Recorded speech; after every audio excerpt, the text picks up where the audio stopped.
All right, episode 62, and we are going it with no show notes today because, Andrew, when I started this, we have Omens launched. It's been 1 week since we got to play with the set. We started drafting again. It's been about 6 months, and I got one question to ask you, man. What the hell? How do you draft this set? Is this a Omens of my future of just like falling apart, trying to draft these cards that I think is good? Right. I will say the sealed set review and those card reviews we did absolutely helped, but I feel like I'm still missing something. Now I know you deep dived into this, and so we are going to talk today about how to actually draft Omens of the Third Age. Right? I'm Will, I'm Andrew. and before we even begin into this topic, what did we learn since last week? A lot about limited because this was the pre-release weekend. Right, right. How many pre-releases did you get to? Two of them, Mm. but I also did 5 in-person drafts over the course of the weekend as well. Wow. Yeah, so you got a lot to kind of glean about this, which is great because I know Nationals is coming up very soon. And, looking at our set review in addition to what you learned, I mean, this is your format, right? So you got a lot of things to, I wish. lot, you got a lot of knowledge you're about to drop, right? Yeah, totally. Don't just go 2-1 almost every draft. Well, I know draft has always been like I prefer sealed in some ways, but I know it's draft formats that do better than others, and it seems like there's always nuances for every set that comes out. But before we start talking about that, I'll tell you now I learned that I have always very good games with Reinar, right? They're always very close games. And as often as I win by doing brute things, I really lose by doing brute things too. So, the brute brick hand is very real. I sometimes, I'm going to keep on playing with my degenerate gambler's gloves and scabskin leathers, but I might have to put that down. My Vincent was on hold to be sold, but I might bring it back out because I feel like there's still potential for me to learn how to play a nuanced hero, as you would say. So, and I got time now, so it's not like I have to sell the deck. All right, Yeah, I just Reinhardt is nuanced. The way you play Reinhardt is not nuanced. I'm not a Eugene level player. I get the gist. My Reinhardt style is very in your face and aggressive and very obnoxious, right? Yeah, And it tilts the hell out people when it works. yeah, like if you like actually play like beaten trackers, like yeah, I'd be like supporting this, but instead you're like, oh, let's play Gambler's Gloves. What's the worst that could happen? Asking me how many times in a game I don't roll for scabskins in a game. Isn't it 0? 0. I roll Yeah. unless I have a hand that just sets itself to be used. I always roll scabs because there's no reason not to with the gambler's gloves. And the look your opponent gets every time you roll that 6, even when you don't use it, it just really pisses them off. Love it. Anyways, that's what I learned. So I might pull out Vinny a little bit or Ziggy. Like I do like how that hero is structured, and it's a little bit different than my normal brute play style. And we we got the Ziggy armory deck review, so there's a lot of good deck ideas there. So yeah, it's a lot of things to do. We're in the ripe old age, the third age of you know flesh and blood. This I guess silver age still. I don't know. But anyways, let's get into what you learned, and let's make a whole cast about this because I really wanted to get better at draft. I mean, a lot of side events are situated around draft. A lot of the tournaments are going to be with draft. So where do you want to start this, Andrew? Yeah, no, I think a good place to start when talking about the draft format is what's actually inside of the packs. Okay. Yeah. So basically, whenever you open a pack of Flesh and Blood, the cards are actually in like a particular order for the most part. Sometimes they mess it up. Like Outsiders was a pretty big one for them messing up their thing. Okay, just cracking open a cold one here. I see. Waterloo. Okay. It's like fruit farted in my carbonated water. Yeah. So for this particular set, they're doing something quite unique to make it kind of hard to tell what the person next to you is drafting. In most sets, there's X number of class cards for each class, Mm. and it's pretty obvious when your person to your right passes to you and you see class card gone. You're That right. they class card.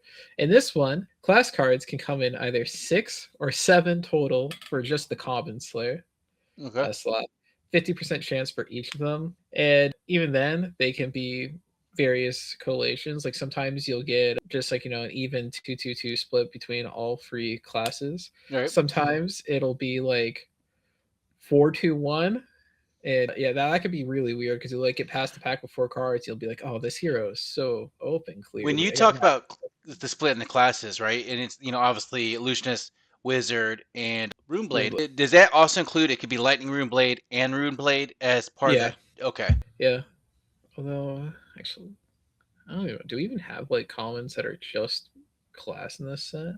I don't think so. Yeah.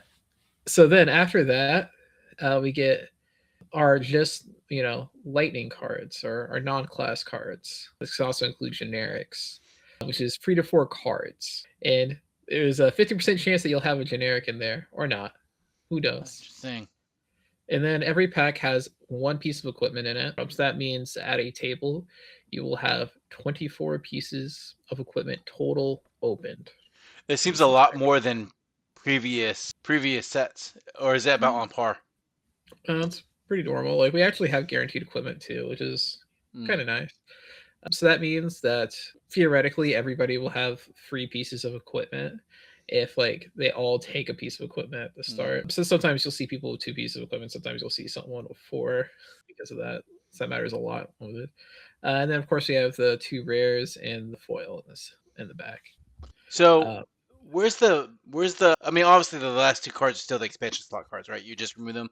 One could yeah, be a yeah. The last two token. cards will be tokens and or something that you can't draft anyway. You just take the Mm. last 2 cards of the pack out always. And then where's the majestic? That'll be in the rares. Okay, so it could be upgraded to a rare at a small percentage.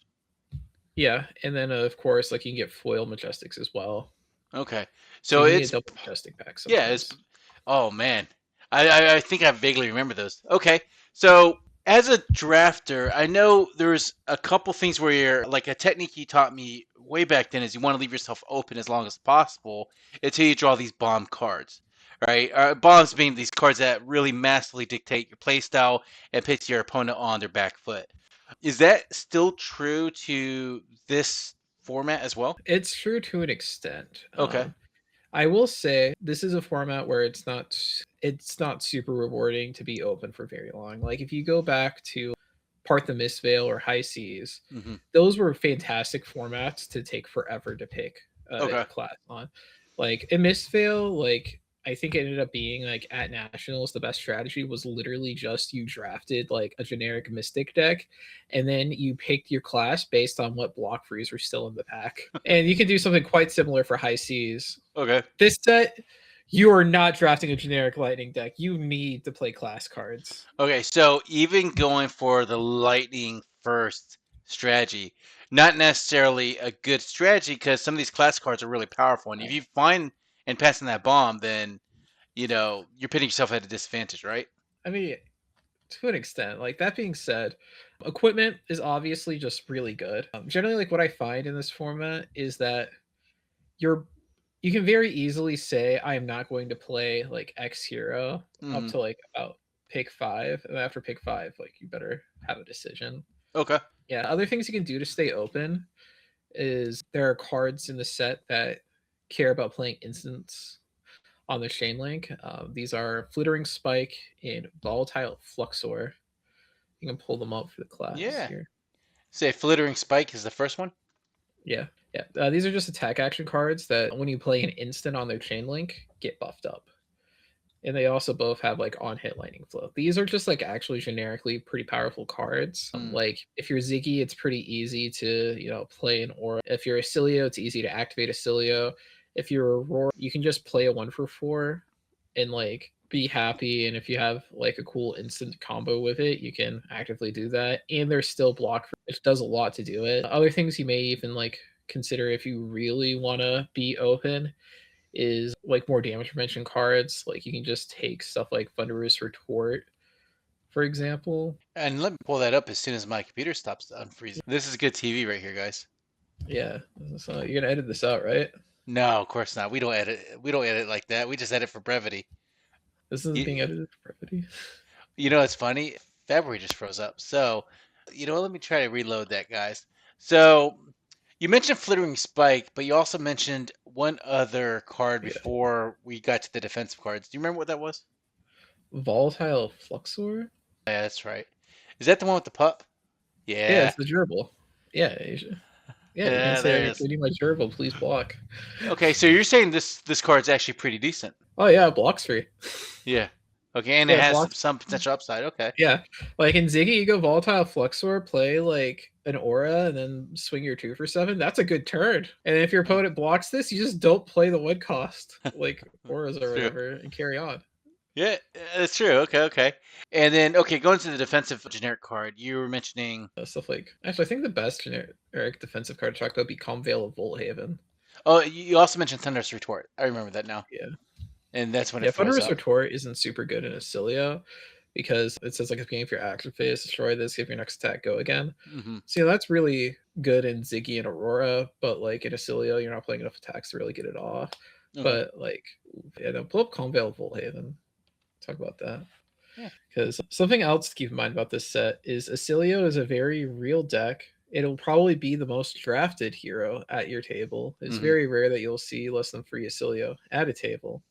And Mm. Calmveil of Volthaven is great against Oscilio. Prevents free arcane, makes a lightning flow that'll prevent 1 arcane later. Like even if you're Aurora, this card's really good. So, funny story about Calmveil of Volthaven. I had two reds, and I had them both in my deck, and I drew them both every time, and it bricked my turn. Right, and the two games Yeah, I lost. Right. yeah. You only want one. Oh, never two. I mean, if you're playing against Oscilio, yeah, go play 2 of them. Okay, okay. But like in general, like and even like actually, if you're playing against like not Oscilio, you don't usually want to even play it Okay. unless you are Oscilio, of course, because you can do hero power stuff. Yeah, I was a Cilio. I was trying something new. Yeah, But okay. So but Calmveil's good as a generic defensive Thunderstar retort.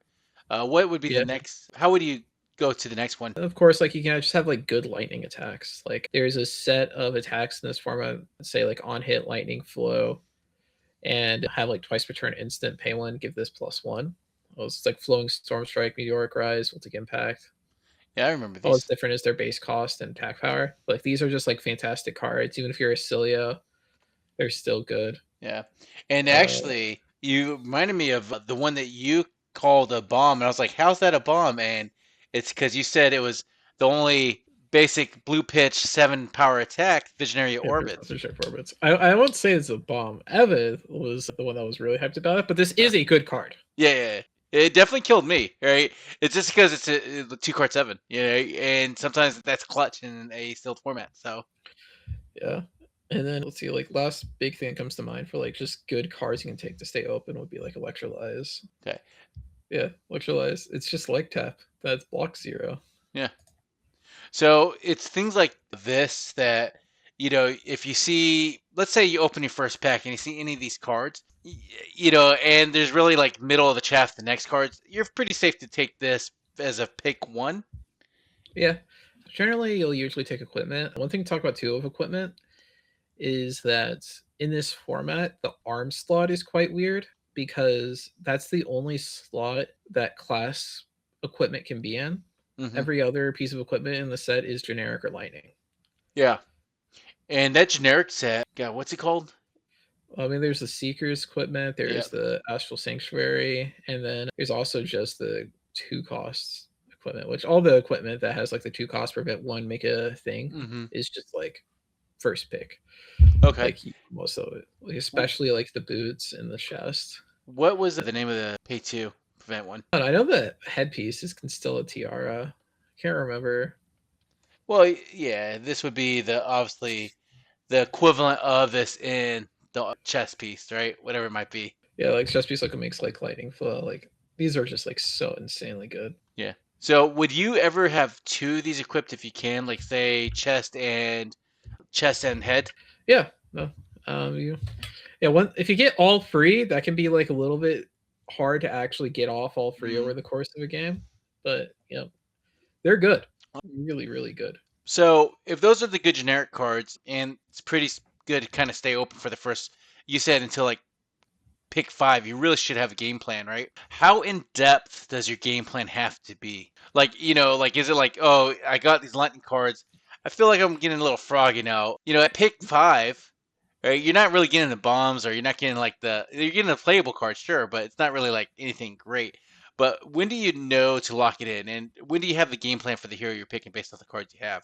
Like obviously you're picking lightning generics or some of these power cards, and that will kind of form your idea of what hero you want to play. But how do you kind of hone in the strategy of what you're trying to pull for the rest of the packs? You see what other people aren't drafting Okay. and take it. Like, if you like are in pick 5 and you're like, man, I'm noticing there's a lack of Oscilio cards, and the Oscilio cards I am seeing are like yellow. That Mm, probably means you shouldn't be in Oscilio. yep, yep. You So if see there's it. a lack of red lightning wizard attacks or actions, probably safe to say that people are probably picking Oscilio. Yeah, and like that works for like the other classes as well. Okay. So talking about the generics, where do you want to go from here? What else did you learn?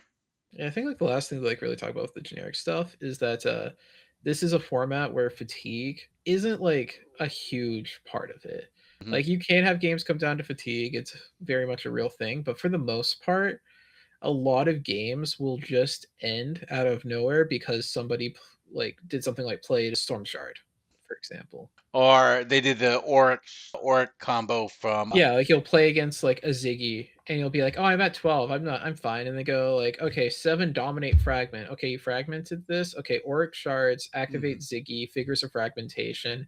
And now it has +7, it's coming in for 12." Yeah, And and you're like, that's "Uh-oh, I'm yeah. And usually just what the happens right." is you look at your hand, you're like, oh, I got bomb hand. I had 12 life.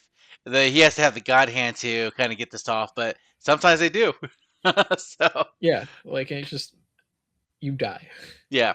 Or like other things that'll happen is like you'll block out on your opponent's turn for the most part. Like, your opponent's at like 1 and you're like, okay, I have like a Flowing Stormstrike. This is a 0 for 4. I can just play and make my opponent give me 2 cards.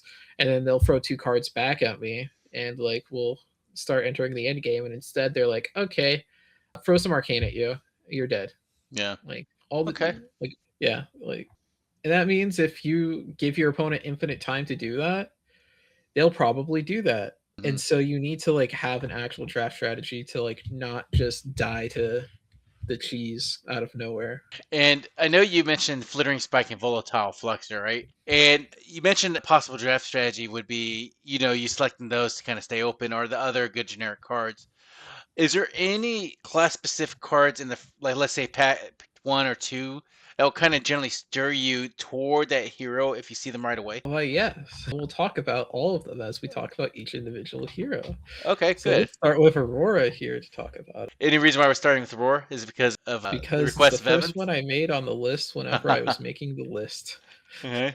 It's not. Not preference. Okay. Well, what's the first card you want to stop? I want to talk about Path of Same Ends Okay. because And specifically the red version of this card okay. is insanely good. Like, yeah, this is just like 0 for 4, Yeah, like you're at minimum. It can be a 1 for 4 of Go Again. It can be a 0 for 4 of Go Again if your opponent doesn't block. You have like a good weapon to abuse it with. You can use your hero power with it. Like, this card is just like absolutely insane. This is what I consider like the best Aurora card. It just it's a does. common. So would this also be the best Briar card in Sage? I know we're not talking about Sage, but this seems like a really good card in Sage, right? Yeah, you do play this in Briar and Silver Age for sure. Okay, okay. On the side, guys. I'm just, I was curious. Yeah, yeah. So, okay, yeah, you mentioned this in our review how this is one of those rare Lightning Runeblade cards that actually has Go Again inherently built into it, and you also have tricks to get it Go Again if by some reason your Yeah. opponent thwarts the first way. Yeah, the trick is I read the card Yeah. basically. All right. Very And good. then like the other big one I like to think about is Electron Jolt Step. I don't remember that one. Let's see. Electrin Jolt Step. Oh yeah, you don't remember Electron Jolt Step? You I'm trying to fader? remember. I mean, I like the picture. I got the cat on the back. Yeah, Okay. it's 1 cost, give your next bully plus free, and create a lightning flow token. Yeah. Seems Yeah, good. no, this card is like also insane, and like it Mhm. also blocks free because why not? Like Yeah. I yeah, mean, like it's this is like this and like Path are like what I consider to be like the big like cards that like you play as many red copies as you can. okay. Sure. Like So a safe bet to let's say you're kind of keeping yourself open. Pack one, pick one, pack one, pick two, pack one, pick three. Electron Jolt step comes across your board. Is that kind of an indication that Aurora is open on that side? It can be. Okay. At that point, if there's something better, I'll just take it and probably just say screw it. Let's go Aurora. All right. I like that. Okay. So these are cards that typically define Aurora, but what makes her like good? What makes her go? So here, I also for every hero have basically every hero on this set. I think is like kind of on a spectrum Okay. between like two specific things that they're trying to do. So for Aurora, you have cards that want you to go tall. Like Electric Jolt Step here lets you get some really good tall attacks. Mm-hmm. Well, also Aurora has like a lot of things that want to go wide to allow her to like swing Scorpio as much as possible, get Got you. off like the quick strike effects. So like, if you're like doing the go wide strategy with Aurora, stuff like quick succession, mercurial skies get a lot more, powerful because you actually are caring a lot about the go again.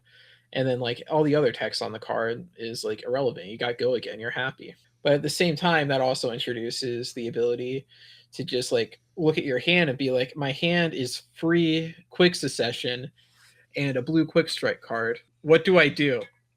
Yeah, it could definitely be a problem, right? So, Yeah. I guess at that point you gotta kind of pass, right? And say, oh, Rick. Yeah, it But sucks to be you, basically. good players draw better. But another thing you can do though is like have like these more like I consider like taller variants of Aurora, where you get to play like these jolt steps. You get to play all of the rares that have leech in their name, which are just like awesome. Hmm. When cost next attack gets +3. Yeah, I remember us talking about the Leech in. Would you change your revision now? Like, they're all pretty strong cards, but is there one that performed better than you thought, or was it No, all they're pretty much was what we thought? yeah, no, they're all like extremely, extremely powerful and really, really good. Yeah. Like if you go like leech vitality into a rift breaker for 9, Hmm. oh, that's terrifying. Um, So, and, go I, for and just yeah, in a limited format, this is actually performed pretty dang good, breaker.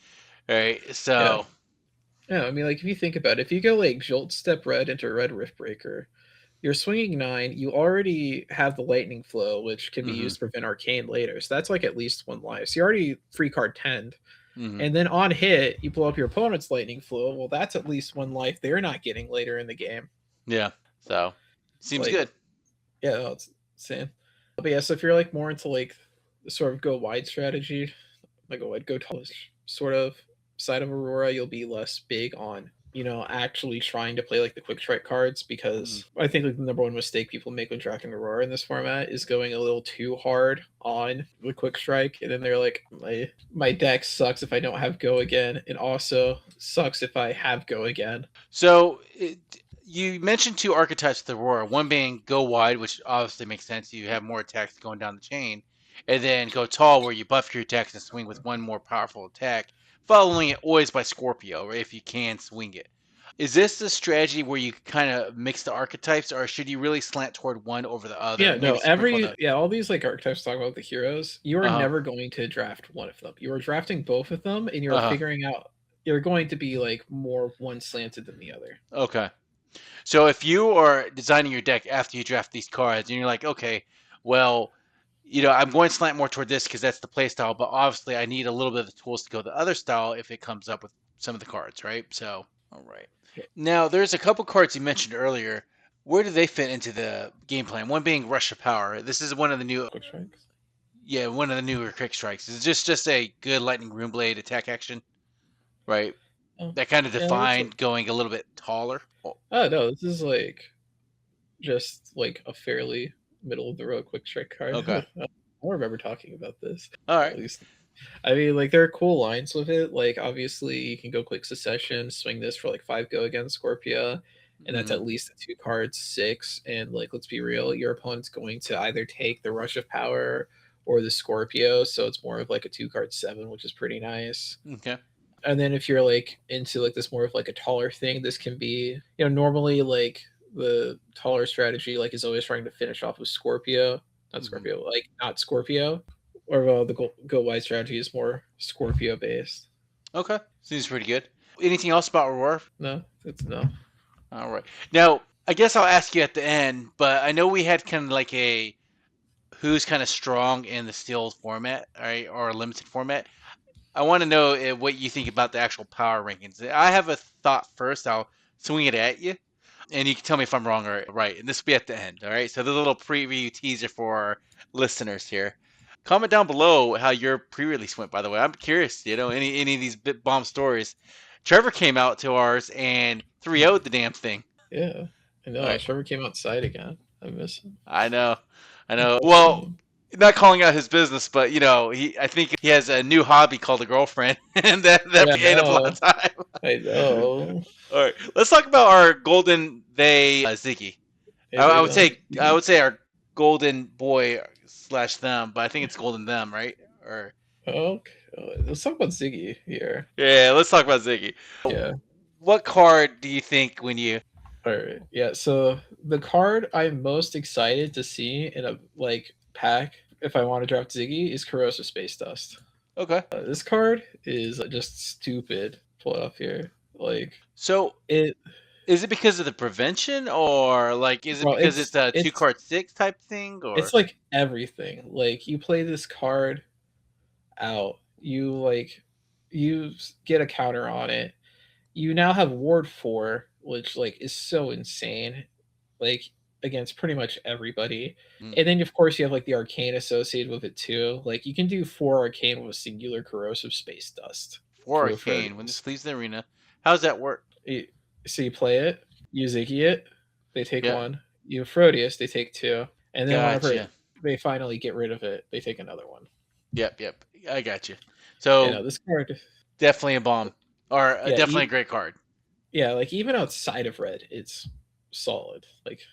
Okay, so you could play a full rainbow and be pretty happy with it. Yeah, you have to be careful about drafting too many auras as Ziggy. I think one of the biggest mistakes I'll see people make as Ziggy is they'll be like, I'll draft 8 auras. That'll be really good. And then they play against an Aurora and they're like, I have a card that blocks 1 in my hand and my opponent's attacking me. That's fair. So against Aurora, you might want to sub out some of the Corrosive Space Dust. Not run 8 if you drafted 8, though. Okay. What's another card for Ziggy? I think another big one too is Fleeing Starbreeze. Oftentimes, one of the biggest issues of Ziggy is specifically hand extension. Okay. And this is blue pitch too, so that's always good. Yeah, Ziggy has a very real issue with actually just being able to vomit the hand properly when given the opportunity to. Yeah, this card. I don't remember. Did we rate this pretty high when we were talking? Yeah, we rated this pretty high. This card's insanely good. Okay. I think this is up here for probably best Ziggy common. Okay, very cool. Mm-hmm. And now with Aurora, you mentioned how she had 2 archetypes: go wide, go tall.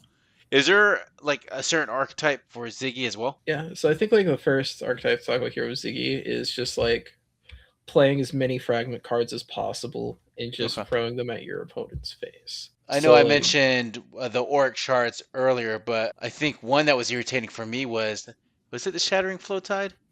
Yeah, no, this is Shattering Flowtide I think is the best of the 0 costs. Mm-hmm. This card is so annoying to block because every time you block it, you're like, oh, I just gave my opponent a flow. That's basically giving them a 1 life. And so in red, it's either a 1 card 5 or they block free and it becomes a 1 card 4. Yeah. Another one I also hated was actually Ebbing Arcstride. Yeah, this card is the main appeal of it is for closing out games. It's just so hard to close out a game against this. And then it could be too that they don't even if you're trying to block an Ebbing Arcstride, you're like, okay, I'll say no blocks, and I am the go again. And then they're like, oh, cool, Auric shards. It's now a 10. That is exactly what freaking happened to me, dude. I was like, okay, well, I'll just take the 5 damage, and if you have it, you have it. And sure as hell, they had it. So yeah, no, it's part of what I was talking about earlier with the cheese of this format. And this is something too to keep in mind when drafting cards is to draft stuff that can help you survive in these situations. Yeah. Which is what you were saying about the Calmveil, because it's an instant 2 cost that prevents 3 damage. So if I was at 10 life or 9 life, that would at least let me live with a little bit. Corrosive Space Dust, for example. Your opponent drops Auric shards, brings it up to 10. You go Corrosive Space Dust. Yeah. You block 4 of it. You're at 4, and then you've thrown 2 arcane at them, probably eaten their Auric shards. That's nice. I love it. All right. Yeah, and so for this particular strategy, you want to prioritize the red fragment attacks. Okay. Auric Shards obviously is really nice, especially in red, but you have to be careful. Like I said, Auric Shards doesn't block. Oh yeah, we got PP Ray here. PP Ray. Yeah, it's PP Ray. That's Yeah, funny. no. All the rare 2-cost fragment attacks are just like fantastic. Like the 0 costs are also really fine, and it's just really good at just like doing deck damage. And so like another thing too is this deck very often will end up entering a phase where it does damage fatigue, because realistically what's up happening is you can't go down to like 2 life against Ziggy, because then you die to a Proteus. Against Ziggy, you also cannot go down like like 4 or free, or else you just like die to like Corrosive Space Dust out of nowhere. You also have to be careful because once you hit like 5 or so, you start dying to like Auric Shards Hmm. buffs and stuff. And so basically, once you're like sub 10 life against Ziggy, you have to block everything, or you have to say, I will die if they have it. Yep. Yep. And that's tough. That it's quite powerful. Ziggy is, yeah. Yeah, like once you're in that like loop, it just gets worse and worse. It's over and over again. That's how you lose. Yeah. So the other big thing you can do with Ziggy, the more defensively oriented list that is, more aura based and trying to play prevention effects. This is how you beat Oscilio, like Okay. really well. Like I've seen some Ziggy lists where like it legitimately feels unwinnable for any Oscilio against it outside of like absolutely insane limited decks. Like I think we had like one draft on Sunday where it was like an Oscilio deck that I think it was like 55 arcane damage it was able to Oh, do over the course of the game against like Fatigue Ziggy, and it still barely got there. wow. What makes a defensive Ziggy its heal like the beast? What cards are you thinking of here? Oh, I mean, I know Corrosive Space stuff's obviously, but what's another one? yeah, so, yeah. Obviously, like you start prioritizing a lot more damage prevention, so stuff like Calmveil, Hmm. Brush Off becomes like pretty high priority. Your auras in general, like stuff like Hollow Shield, for example. Yeah. You said Hollow Other thing, Shield? yeah, Hollow Shield. Okay. I'll pull that up. You know, it's funny because February keeps on closing down on me, but Hollow Shield. Hollow. All right. So Yeah, this is just one of those that good yeah, prevention. yeah. And then like whenever like your opponent doesn't hurt you, you throw attacks back at them. This one also is a lot more happy to play the free cost fragment attacks. Like, normally like Clear Conscious is like kind of annoying to fit into the cost curve of like the more fragment heavy builds of Ziggy, because you desperately want to be able to do your 2 for 7, potentially Auric Shards it, or sorry, Yeah. or like get an Embodiment of Lightning to play like a 1 cost afterwards. Well, meanwhile, with this deck, you're very often going to be like defensive, sending like this free for 8 here and being like, okay, you're not gonna have a 5 card hand next turn. Yeah. I mean, I know us talking about clear conscious. I mean, even the power level, you said it earlier. There's not a lot of like I know generic lightning cards and other heroes struggle to kind of get that power level above a certain thing. But the fragment kind of makes this power level an 8, and that's really high power level for this our power for this set, you know, even with the fragment keyword. Yeah, Okay. yeah, So sorry, go ahead. yeah. No, like this is like a free for 8. If your Hmm. opponent blocks it, it becomes like 6, Hmm. and you still get the Ponder to draw a card with. Yeah. Seems pretty good. Yeah, it's just like a fantastic card for dealing deck damage. And I know with this one, do you still prioritize like a decent amount go against sources to kind of help close out the games by being Um, defensive? Or I know you're like saying with Aurora, it's kind of on a scale as well. You draft all of them, but you kind of slant toward one yeah, or this one you're, instead of like getting go against sources, you're more often like prioritizing ways to prevent damage. okay. But And so that's how you get your hand extension. how do you kill the opponent? Just by your powerful fragment attacks, just going at them when you can, but you're Yeah, prioritizing staying alive with the ward. Okay, that makes sense. yeah. Very often you're like staying alive. Like every now and then you'll like swing Proteus. I will say, if you play this, be very conscious about actually winning the game. I have seen some close calls so far. Okay. I mean, you know Or me. It's just sometimes you want to play the game just to piss your opponent off, right? yeah, it'll just be like, okay, I got lethal with the last 0 for 3. Yeah. All right. So I guess that leaves us to our golden boy, Oscilio. And Yeah. you, since you're an Oscilio expert, what's his best cards? The best card, hands down, is Cosmic Suture. Like, all Okay. colors of Cosmic Suture are good.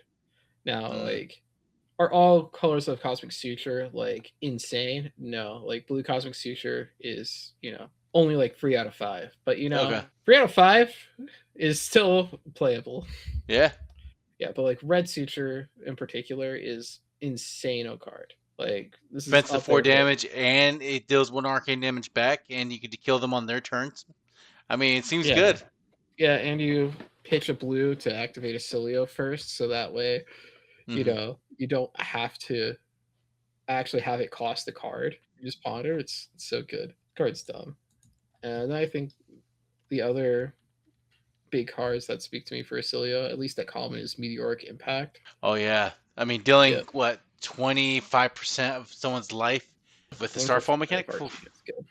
Yeah. Something to keep in mind about Wizard as a class, or well, arcane damage as a concept in general, is that arcane damage is often rated as being like 75% of what it would be if it was physical. Like, for example, like if you think about just like the most basic wizard card, it's Zap, and it's just deal free arcane.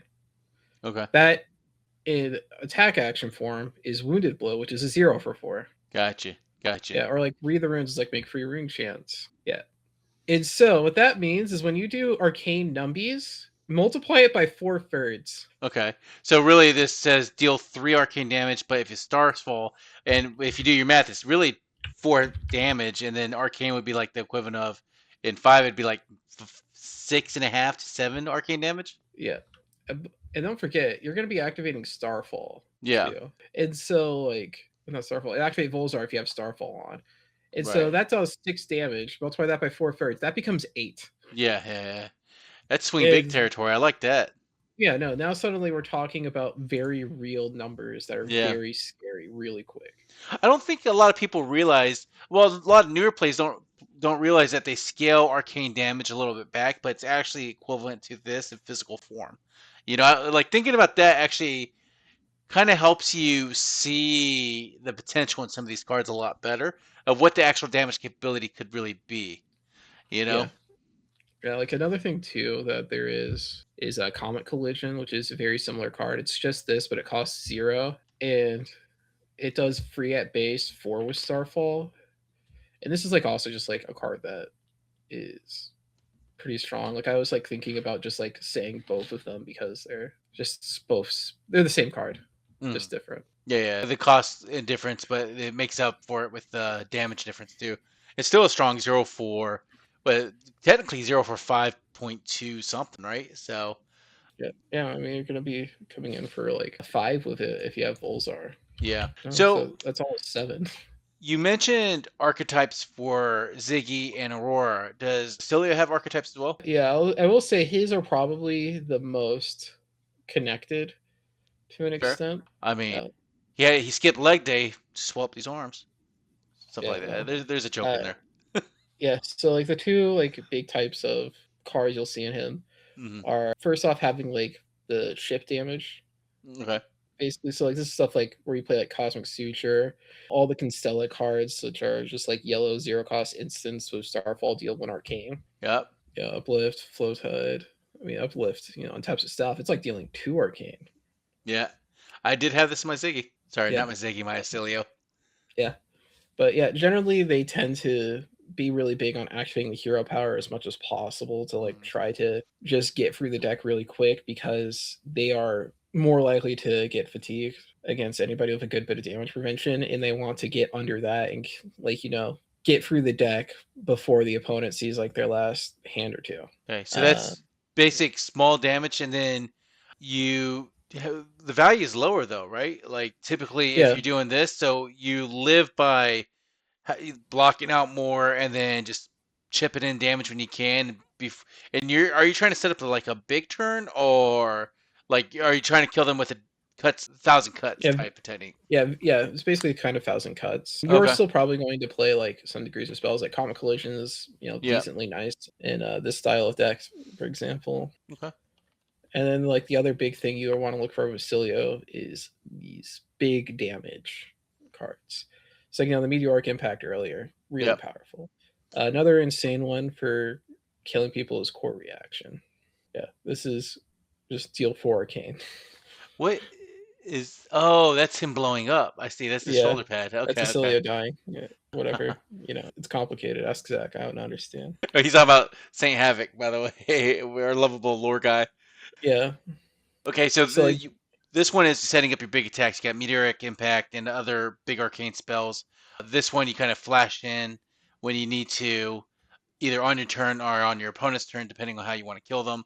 And this is 4 damage coming at them, so it seems good. yeah, I And mean that's it's a a big chunk. yeah, no, like this one is very much capable of like, having double digit arcane damage turns Yeah. fairly easily. Another big thing I think you want to look for with this kind of thing is chromatic refinement. Chromatic Refinement. Yeah, this card is like not super great. Okay. Like I think like you only ever want one of it, but that one of it feels so good if you have like one or two red meteorics. All right, and the Chromatic Refinement is the lightning instant aura that you destroy this at the beginning to reduce the cost of the next red card. Yeah, by one. And it also makes that card deal one more damage. Yeah. Yeah, this is quite confusing from a rules perspective because like with arcane damage, it's different than physical damage. Like if somebody attacks you for like free, for example, and you block free, they didn't deal any damage. But with Mhm. arcane damage, you're always dealing the damage. It's just that is it getting prevented? So the way that chromatic refinement works is it always gives the thing +1. So with meteoric impact, you go chromatic refinement, my turn, activate Volzar, meteor for 7 arcane. Yeah, That kills people very quickly. sure enough. All right. And that's for your like stacking up these big numbers on this one big attack. So, I mean, and what I realized is something that you guys mentioned during our set review. Like I keep on plugging that. No, but like you block really well as Oscilio, so it's very possible to block out, send one big arcane damage, block out, send one big arcane damage, and Yeah. play your hand like that. I mean, sometimes you'll break and draw a hand of all instants, but just draw better. I mean, no, it's a I mean, just Oscilio, activate right? Oscilio at that point or whatever. Yeah, right. Yeah. Yeah. And generally, like what you'll see happen with Oscilio is the ship damage is good at killing your opponent whenever you actually go to kill them. Well, the big damage is how you get their life total low enough for that to happen. Hmm. Okay, fair. So, and I see what you mean. Like, although there's two archetypes, I can see how Oscilio's is really well connected, kind of interconnected. Why do you think people go toward Oscilio before, like, say, Aurora and Ziggy? And why do you think that is? Because people do gravitate toward Brasilia. Unlimited, like I think like the big thing is like his damage is really hard to prevent. He also tends to like be what I consider the most like easiest to visualize like the path to victory with. Hmm. This is a format where very often you need to ask yourself, how do I win before like the game even starts? Like you may literally be like halfway through pack 2 and you're like, I have no idea how I win the game. I need to find anything that can feel like a way to get there. Or meanwhile with Vassilio, you're like, oh, I know how I get there. I play Meteoric Impact for 7 arcane. Yeah, yeah. All right, that makes sense. Okay, so we talked about the three heroes.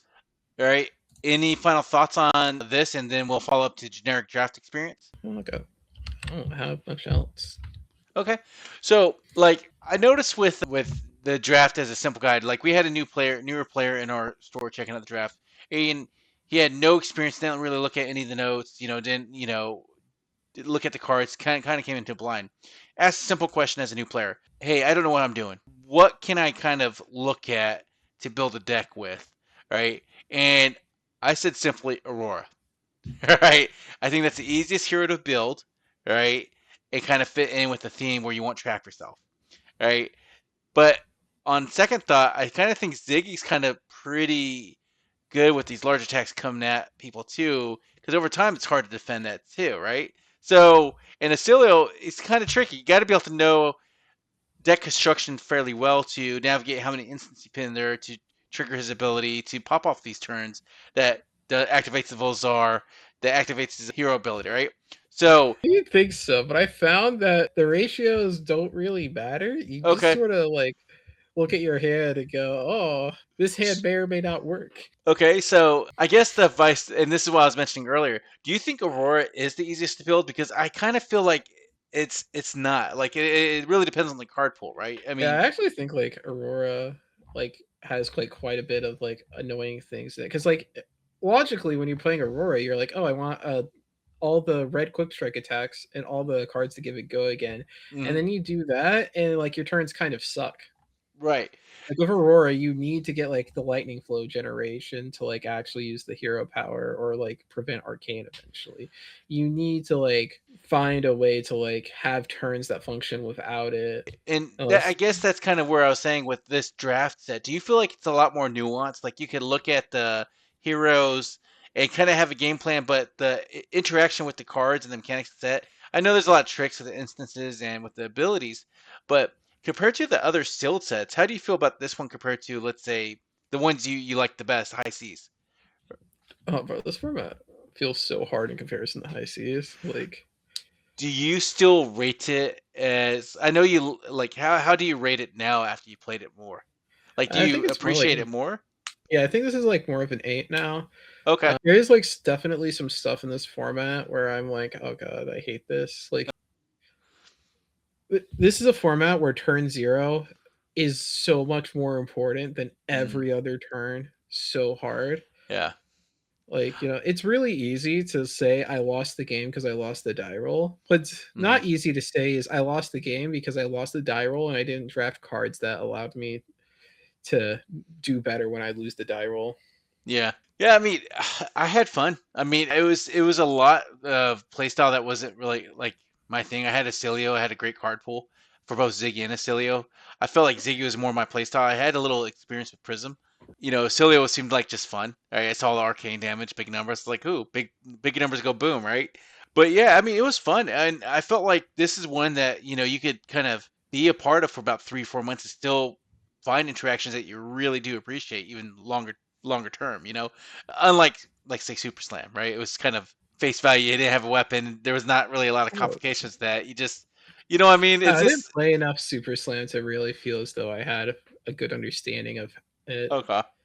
But I will say Super Slam is up there for some of the least fun games I could have. Like, bro, the moment in a tough nut mirror where your opponent blocks him a dig in and makes free toughness, and you go, no attacks. It's just like, yeah, what are you gonna do? Yeah, You can't attack them. You're just going to lose if you attack them. You just have to sit there. And I don't like Flesh and Blood when the correct play it's not do is nothing. to just well, no, it's always correct to not. It's just like it's not fun whenever like, the correct play is to just sit there and be like, yeah, no attacks. Because if I attack you, like you're gonna punish me for it. Yeah. Especially in limited. So this is great, man. Like it seems like you guys got a lot of games and reps under your belt. I mean, this is fantastic, and it seems like you guys. I know our local scene's really appreciating the sealed play on this one. As a fun aside, we have a lucky player here, Jose. He wins everything, including like these god packs sometimes. He won the free raffle for the box of this game at the store, so it happens. I had fun, right? I like the set. I look forward to hearing your stories when you come back from nationals, seeing how you dominated the scene, but we'll see. Yeah, we don't talk about my CC prep. Yeah. Other than that, I feel like this is great, man. So hopefully our viewers can look at it, learn from it, and comment down below if this helped. All right. Any last notes you want to talk about, Andrew, before we cut off? Oh no. Well, that being said, check out our Discord. We're getting a slow trickle of people in there, so make Andrew happy. He doesn't smile enough. If you guys join our Discord, it's like he's inviting you to his birthday party. Show up. I don't know if that's a thing, but other than that, you can always find me on Discord, midnight_WI11. But until next time, remember, every turn is a decision, every decision is a story, and don't forget your damn Tunic Counter.